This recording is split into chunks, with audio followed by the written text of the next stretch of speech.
প্রশ্ন বিচিত্রা ক্লাস 12 তড়িৎচুম্বকত্ব অধ্যায়ের question number 2 দেওয়া আছে।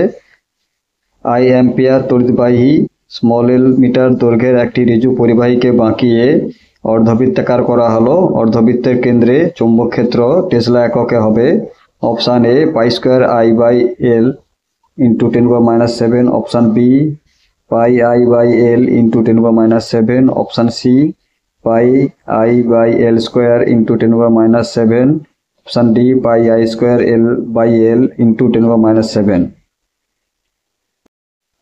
স্মল এল দৈর্ঘ্যের তারকে বাঁকিয়ে স্মল আর ব্যাসার্ধের অর্ধবৃত্তাকার রূপ দিলে আমরা লিখতে পারি অর্ধবৃত্তের পরিধি পাই আর সমান তারের দৈর্ঘ্য এল, বা এখান থেকে তারের ব্যাসার্ধ অর্ধবৃত্তের ব্যাসার্ধ স্মল আর সমান লিখতে পারি এল বাই পাই।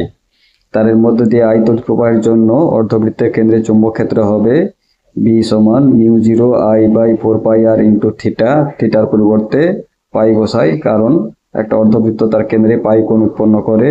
আর আর এর পরিবর্তে এল বাই পাই বসাই, বসিয়ে pi B equal to μ0 I by 4 pi into L by pi into পাই।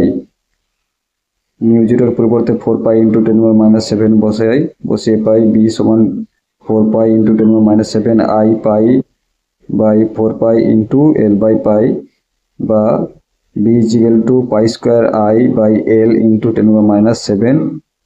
সুতরাং সঠিক উত্তরটি হবে অপশান এ।